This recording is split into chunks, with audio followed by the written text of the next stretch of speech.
पण गमतीचा भाग सोडला आणि कशासाठी आज मेळावा होता हे मांडायचं झालं तर लोकसभेच्या निवडणुका घोषित झाल्या 7 मेला बारामतीची तारीख आहे आणि त्यामुळे जे 16 घटक पक्ष मिळून महायुती झालेली आहे त्याचा समन्वय थेट बूथ लेवलपर्यंत निर्माण व्हावा याची सुरुवात कधी लोकसभेपासून करायची असते. आणि तेव्हा आज लोकसभा बारामतीच्या 6 विधानसभेच्या प्रत्येकी 50 प्रत्येक विधानसभेचे 50 त्या विधानसभेच्या 50 मध्ये बीजेपीचे 3-4 शिवसेनेचे 3-4 राष्ट्रवादीचे ते अगदी ज्यांची संख्या कमी आहे पण प्रॉमिनन्स आहे अशा 16व्या पक्षापर्यंत प्रत्येकाचे 50 असे 300 जणांचा एक मेळावा झाला. याच्यामध्ये साधारणतः सगळ्यांची मोठ कशी बांधायची, एकजूट कशी ठेवायची, बूथ लेवलपर्यंत जर 1000 नावं आपण यादी वाचन केलं तर सगळ्यांची मिळून कशी 500 नावं सापडतील. आपापल्या नावांची फक्त काळजी करायची, त्याची तेवढीच मतदानाला बाहेर काढा, बाकी काही झंझट करू नका. असा एका अर्थाने तसं म्हणायला गेलं तर संघटनात्मक एकी निर्माण करण्याचा, एकत्र ठेवण्याचा हा एक एक्झरसाइज होता, प्रयत्न होता. आणि खूप चांगल्या संख्येने आणि जवळजवळ सगळे नेते जे आले नाहीत त्यांची काही ना काही कारणं होती. लग्न आहे, आज तीर्थ मोठ्या प्रमाणात आहे, त्यामुळे काही जे आले नाहीत त्यांची कारणं माहिती होती पण मोठ्या संख्येने आले. यात सगळ्यात महत्त्वाचा मुद्दा आम्ही सगळ्यांसमोर मांडला की गेल्या वेळेला राष्ट्रवादी बरोबर नसतानाही, राष्ट्रवादी प्रमुख विरोधी पक्ष असतानाही 5,31,000 मतं मिळाली. सरकार होतं हे बरोबर आहे, केंद्रात होतं, राज्यात होतं, परंतु एक मोठा एका अर्थाने बारामतीतला, तो पश्चिम महाराष्ट्रातले म्हणता येत नाही, महाराष्ट्रातले म्हणता येत नाही, पण एक मोठा बारामतीतला पक्ष हा अपोजिशनला होता. तरीही आम्ही सगळ्यांनी म्हणून 5,31,000 मतं मिळाली, ज्यातलं शिवसेना पूर्वीची बरोबर नाही, निम्मी आहे असं जरी म्हटलं तर ती निम्मी नाही आहे, ती खूप जास्ती एकनाथजींबरोबर आली आहे. तर त्यातले काही जण सोडले तर 5,31,000 मतं कमी होण्याचं काही कारण नाही. मग कमी किती पडली होती मतं, तर 1,30,000 मतं कमी पडली. ती निवडणुकीच्या परिभाषेमध्ये 65,000 होती. मग अजितदादा बरोबर येण्याने 65,000 वाढणार नाहीत का, तर ते कितीतरी वाढतील. किंबहुना त्यांना पडलेल्या 6.5 लाख मतामधली निम्मी अजितदादा घेऊन बाहेर पडले असं मी मानतो. तर जर म्हणजे आमच्या 5,31,000 मध्ये निम्मी मतं जर जोडली तर आम्ही कुठे जातो, 8 लाखापर्यंत जातो. ठीक आहे, अंकगणित हे राजकारणामध्ये खरं ठरत नसलं तरी 2 लाख मतं घेऊन तर दादा बाहेर पडले. आणि मग मधल्या काळामध्ये 5 वर्षामध्ये 19 ते 24 मोदीजींनी केलेली कामं, 2.25 वर्ष जी मिळाली त्यात एकनाथजींनी, देवेंद्रजींनी, अजितदादांनी केलेली कामं, त्याची एक मोठी पुंजी आहे. म्हणजे एक साधी महिलांची योजना की प्रत्येक पुरुषाने आता आईचं नाव लावलं पाहिजे आणि हे ऐच्छिक नाही आहे, त्याचा कायदा करणं हे खूप धाडसाचं होतं. 50% वोटर असलेल्या महिलांना प्रचंड आनंदित करणार होतं. अशा ढीगभर योजनांची यादी आहे. आणि त्यामुळे 5,31,000 एनटॅक, थोडीशी 31-35,000 मतं शिवसेनेतली काही मंडळी उद्धवजींवर राहिली असं मानली तर 5 लाख, आणि अजित पवार शरद पवारांना सोडून आल्यानंतर ती 2 लाख, तरी 7 लाख मतं होतात. आणि आपोआप तिकडची 6.5 लाखाची 2 लाख कमी होऊन 4.5 लाख कमी होतात. असं प्रचंड मताधिक्याने आम्ही विजयी होऊ असा विश्वास सगळ्यांनी व्यक्तही केला आणि एकमेकाला विश्वास दिला. अरे भाई होगा, सब मिलकर करेंगे. एकीकडे मताची आकडेवारी सांगतायत, गणित सांगतायत, परंतु दुसरीकडे इंदापुरातले अंकिता पाटील असं म्हणतात की आधी विधानसभेचं ठरवा मग लोकसभेचं. गेल्या वेळेला हर्षवर्धन पाटील बरोबर नसतानाही पडलेली मतं, हर्षवर्धनजी पाटील बरोबर नसतानाही पडलेली मतं तेव्हा ते काँग्रेसमध्ये होते. 5,31,000. माझी मांडणी काय, मी झोपेती जागा असतो, 5,31,000 मध्ये काही कमी नाही झालं. हर्षवर्धनजी जे म्हणतायत ते त्यांच्या काही कटू अनुभवांमुळे म्हणतायत, पण त्यांना समजवण्याची व्यवस्था या महाराष्ट्रामध्ये नॉट ओन्ली बीजेपी, सगळ्या महाराष्ट्राला समजवणारं एक मोठं औषध माननीय देवेंद्रजी फडणवीस नावाचं आमच्याकडे आहे. ते प्रेमाने घेऊन बसले की विषय संपतात. जरी असलं तरी आज राष्ट्रवादीशी संघर्ष प्रामुख्याने तुम्ही केला. इंदापूर असेल, दौंड असेल, विजय शिवतारे देखील म्हणतात आम्ही अपक्ष लढणार. या संदर्भात कसं तुम्ही बघता, कारण कसं याच्यामध्ये मेळ घातला जाणार? हे बघा, राजकारणामध्ये मुळात माझं गणित पहिलं खोडून काढा की 5,31,000 मध्ये हर्षवर्धनजी नव्हते, 5,31,000 विजयबापू होते, पण काही विजयबापू ना माननीय एकनाथजींनी भेट घेतली आहे, समजवलं आहे आणि हर्षवर्धनजी व्यवस्थित काळजी करून 5,31,000 मधला काही आमचा लॉस झालेला नाही आहे. आम्हाला आता ॲडिशन्स करायचे. ॲडिशनमध्ये डायरेक्ट अजितदादा किमान 2 लाख मतं ते अजितदादांची धरता की नाही, कमी धरताय, एवढं नका हो कमी लोक, त्यांना दिसेल आता व्यवहारामध्ये. त्यामुळे मला असं वाटतं की विजयाचं गणित फार सोपं आहे. आता मुद्दा राहिला तुमचा जो आहे, बरं झालं मला पत्रकारांची यासाठी मदत होते की तुम्ही मुद्दा असा काढला की तुम्ही आयुष्यभर राष्ट्रवादीशी संघर्ष केला आणि मग आता राष्ट्रवादीचं चिन्ह घेणार. शेवटी राजकारणामध्ये तराजू लावायचा असतो. काय वजनदार आहे, काय हलका आहे, काय वजनदार आहे, काय हलका आहे. आम्हाला शरद पवारांचा पराभव जास्त वजनदार आहे. ज्यांनी 19 सरकार कोणामुळे गेलं? तुम्ही आज हे फूट बीट घरात फूट वगैरे म्हणता, पण लोकांनी डायरेक्ट वोटिंग करून निवडून दिले ना. 161 आहे ना, ती फूट नव्हती काय, ती तुम्ही शिवसेनेला बाहेर काढलं. महाराष्ट्रात बीजेपीचं नुकसान नाही झालं, सर्वसामान्य माणसाचं नुकसान झालं. काढा ना इतिहास, 33 महिने काय महाराष्ट्राचा विकास झाला. हे महाराष्ट्राचं नुकसान कोणी केलं? पवार साहेबांनी केलं.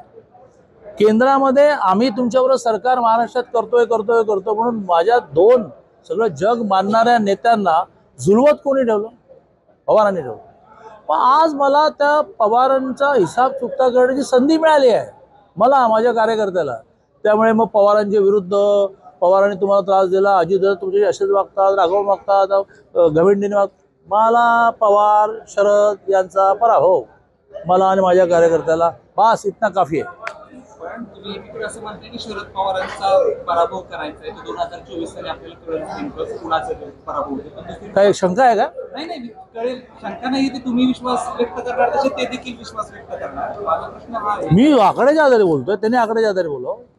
दुसरी गोष्ट ही आहे की तुमची महायुतीतला संघर्ष तुम्ही निवडणार कसं? कारण शिवसेनेने तर म्हणते मी ठाम आहेत, आतापर्यंत तरी ठाम आहे की मी लढणार. मी मगाशी मला बघा, तुम्हाला वेळ असेल तर मलाही आहे, तर मी खूपच रिकामा माणूस आहे. नाही माझी बायको इतकी समर्थ, ती घर सांभाळते, माझी टीम इतकी समर्थ की माझी कंपनी सांभाळते, मी फक्त समाजकारण राजकारण करतो. तुम्हाला वेळ असेल वेळ आहे.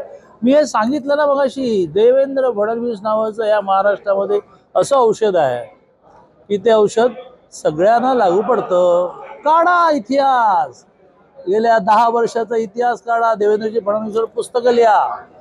हर्षवर्धन पाटीलला ना एकदा घेऊन बसलो, हो हर्षवर्धनजी काय काळजी करता भवितव्याची, मी आहे ना खमकी. हर्षवर्धनजी नॉर्मलला येतील. राजकारणात तुम्ही नाही आहात, राजकारणामध्ये तेवढंच हवं असतं. बरं मग माझी पुढची गॅरंटी संपला विषय. हो तुम्ही मनातले मांडे घाऊ नका, हे पुढच्या आठवड्यात सगळे एकत्र फिरणार. सॉरी नाव सांगा, सांगतो. हा, सुरुवातीलाच मी सांगितलं की आज लग्नाची तीत खूप मोठी आहे. हर्षवर्धन पाटलांच्या डायरेक्ट घरी त्यांच्या भावाच्या मुलाचं पुतण्याचं लग्न आहे. त्यांचा माझा रात्री फोन झाला. तुम्ही आता जे मुद्दे उपस्थित करता त्या मुद्द्यावर 20-22 मिनिटं चर्चाही झाली आणि त्यामुळे देवेंद्रजींपर्यंत न जाताही खूप प्रश्न संपले. त्यांनी मला सांगितलं की बाबा गैरसमज होईल, तुम्ही स्वतःहून माझ्या वतीने सांगा की माझ्या घरी पुतण्याचं लग्न आहे. अशी लग्नाची तीत असल्यामुळे काही जण आले नाहीत. सगळेजण बरोबर काम करणार. मला एक सांगा की आमच्या रुपालीताई पण माझं बघून लग्नाचे उदाहरणं द्यायला लागल्या. लग्नामध्ये काही जण लवकर येतात, काही जण मुहूर्तावर येतात, कळलं? महायुतीचं जागा वाटपाचं फायनल कधीपर्यंत होईल? आज असं कळतंय की महायुतीची दिल्लीमध्ये बैठक नेमकं काय आणि कधीपर्यंत जागाची असं आहे की नाही, मला असं वाटतं की बारामती डिक्लेअर व्हायची काय राहिली आहे? अधिकृत घोषणा. अधिकृत घोषणेच्या बाबतीमध्ये राजकीय पक्षाचे संकेत असे असतात, सगळं झाल्यानंतर घोषित करायचं. मला असं वाटतं की परवा देवेंद्रजीने म्हटल्याप्रमाणे 80% विषय संपले आहेत. आमच्या तर आम्ही लढायचो किती तर 25 युतीमध्ये, त्यातली एक आम्ही हरलो चंद्रपूर, एक बारामती आम्हाला द्यावी लागेल दादांना, तर 23. तर त्या 23च्या अगेन्स्ट आमच्या 20 घोषित पण झाल्या. घोषित झाल्या, कामाला सुरुवात झाली. मग आमच्या घोषित व्हायच्या समजा आम्हाला 25 इंटॅक्ट मिळायचे असतील तर अजून 5 वाढीव, जेवढा मिळतील तेवढा बोनस. त्या 20च्या वरच्या घोषित व्हायला थोडा 1-2-4 दिवसाचा वेळ लागेल. कालच्या निवडणूक आयोगाचं टाइमटेबल घोषित होण्यामुळे सुद्धा इतकी घाई नाही असं लक्षात आलं. आधी वाटत काय होतं की 15 ते 20 एप्रिलमध्ये आपले राऊंड होतील. आता आपले राऊंड गेले डायरेक्ट 7 मे 13 मे, मुंबई तर 20 मेवर गेली. त्यामुळे काल परवाच शेवटची काल कॅबिनेट आटपून सगळे मोकळे झालेच. वरती पण शेवटची कॅबिनेट 13 तारखेला होती. आता बसतील. दादा, राहुल गांधींची आज मुंबईत शिवाजी पार्कवरती सभा. तर तुम्ही सगळ्यांनी म्हणून ह्यांना कॉन्ट्रॅक्ट दिले का प्रश्न विचारत आता तो जरा चांगले प्रश्न विचारतो. शिवसेनेला आणि राष्ट्रवादीला किती जागा सोडणार? तुम्ही आता म्हणताय 20 पेक्षा किंवा 25 पेक्षा. माझ्याबद्दलचा गैरसमज नाही. मी एक सामान्य शिपाई आहे. शिपाई म्हणजे आता पुन्हा शिपाई छापाल तर म्हणजे मी असा कार्यकर्ता आहे की मला जेवढं सांगतील तेवढं काम करतो. तूर्त कोणाला कुठल्या जागा, कोणाला किती जागा हे ठरवण्याचं काम माझ्याकडे नाही. ते ज्यांच्याकडे आहेत त्यांचे फोन नंबर्स मी तुम्हाला देतो, लावून पण देतो. अशांना तुम्ही विचारा. तुम्ही 5,30,000च्या आकड्यावरती जे गणित मांडताय त्याच्यानुसार या वेळेच्या निवडणुकीमध्ये तेल लावलेला पैलवान तुमच्या डावावर आलाय का? तेल लावलेलं पैलवान तुमच्या डावावरती आलाय का? म्हणजे ही जी कुस्ती होणार आहे 2024 ची, ती काय, आता मी पण कोल्हापूरचा असल्यामुळे कुस्त्यांच्या परिभाषेत बोलायचं झालं तर येत्या काही दिवसामध्ये पैलवान समोरचा जो आहे त्याने न लढताच मी हरलो हे घोषित केलं तर आश्चर्य वाटण्याचं कारण नाही. नाही, काही ऐकत नाही. कोणती? महादेवराव जानकर हे महायुतीचे सदस्य आहेत.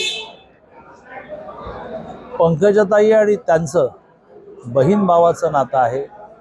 देवेंद्रजी आणि जानकर हे परम मित्र आहेत. ज्या वेळेला इतकी मैत्री असते त्याच वेळेला म्हणून हक्काने भांडतो. तसे ते देवेंद्रजींकडे भांडता आहेत किंवा मला किमान 1 सीट द्या, 2 सीट द्या.